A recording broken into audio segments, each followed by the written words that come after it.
మల్లెపూలు పెట్టుకునే స్త్రీలు బజారాత్మలట, మల్లెపూలను విసర్జించే మహిళలు పరిశుద్ధ ఆత్మలట. ఇలాంటి బజారు వాగుడు వాగింది ఎవరో కాదు, ప్రబోధకుడిని అని చెప్పుకునేటువంటి పాస్టర్ షాలెం రాజు.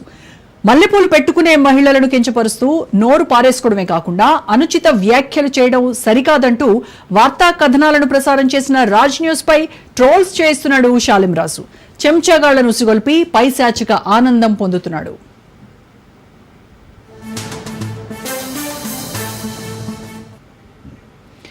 మహిళల మీద అనుచిత వ్యాఖ్యలు చేసి వివాదంలో చిక్కుకున్నాడు చిలకలూరిపేట పాస్టర్ షాలెం రాజు. మల్లెపూలు కొనే మహిళలపై ఆయన చేసిన కామెంట్స్ సోషల్ మీడియాలో వైరల్ అయ్యాయి. షాలెం రాజు కామెంట్స్ పై మహిళలు మండిపడ్డారు. తెలుగు రాష్ట్రాల్లో అనేక పోలీస్ స్టేషన్లలో ఆయనపై కంప్లైంట్ చేశారు.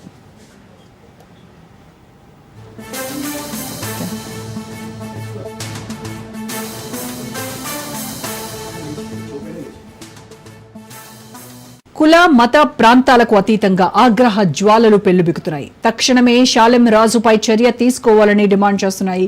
మల్లెపూల ముసుగులో మహిళలపై కామెంట్స్ చేయడం ఏంటని ప్రశ్నిస్తున్నాయి.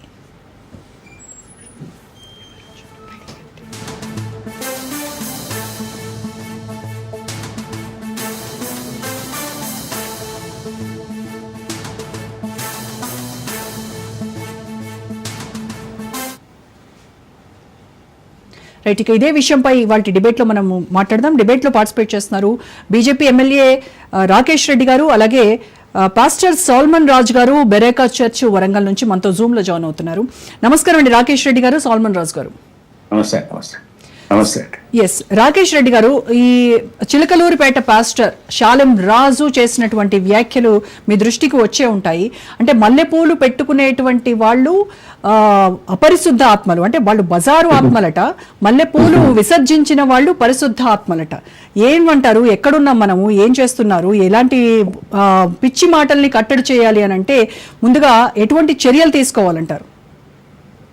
చర్యలకేం లేదు, పత్వా జారీ చేస్తే సరిపోతుంది. ముస్లిం సోదరులు జారీ చేస్తారు చూడు పత్వా, ఇట్లాంటి పత్వాలు జారీ చేస్తే, అంటే అది క్రైస్తవులైనా, ముస్లింస్ అయినా, హిందువులైనా, జ్యూస్లైనా, ప్రపంచంలో ఉన్న ఏ మహిళలైనా అవమానకరంగా మాట్లాడదు.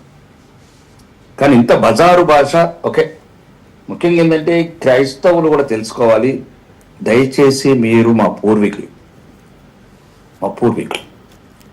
ఇది ఒకప్పుడు క్రైస్తవం లేకముందు ఉన్న దేశం, ఇది వేల సంవత్సరాలుగా ఉన్న సనాతన ధర్మం ఉన్న దేశం ఇది. కాబట్టి ఇక్కడ ఉన్న మహిళలందరూ ఒకటే మతం, ఒకటే ధర్మం. తర్వాత ఎవరి అవసరాలను బట్టి అప్పుడున్న వాళ్ళ ఇష్టాల మీద మతం మారినవారు తప్ప. దాని అర్థం ఏంటంటే ఇతర మహిళలను కించపరచడము, ఇతర మతస్థులను కించపరచడం అది ఎవరికైనా కరెక్ట్ కాదు. మరి ఇక మహిళల పట్ల బజారు భాష మాట్లాడే వాళ్లకు ముస్లిం సోదరులే కరెక్ట్, వాళ్ళైతే కరెక్ట్ సమాధానం ఉంటుంది. ఈ హిందువులంటే ప్రతి ఒక్కడికి లోకు అయిపోయింది. ఇక మేము కూడా అదే అనుకుంటున్నాము. ఇంతకుముందు అన్నట్లు ఇంతకుముందు ఒకసారి మేము పత్వా జారీ చేస్తామని చెప్పినాము. ఇట్లా పత్వా జారీ చేస్తే ఇంకొకళ్ళు ఇక సరిగ్గా ఉంటారు. ఇక ఇట్లా మరీ బజారు భాష మాట్లాడటం, ఒక మంచి పవిత్రమైన ఫాస్టర్ వృత్తిలో ఉండి సమాజానికి మంచి సందేశం ఇవ్వాల్సిన వాళ్ళు, ఇట్లాంటి ఉద్దేశం కరెక్ట్ కాదు. ఇట్లాంటి మళ్ళీ ఒక్కసారి మాట్లాడితే మేమైతే పత్వా జారీ చేస్తామండి.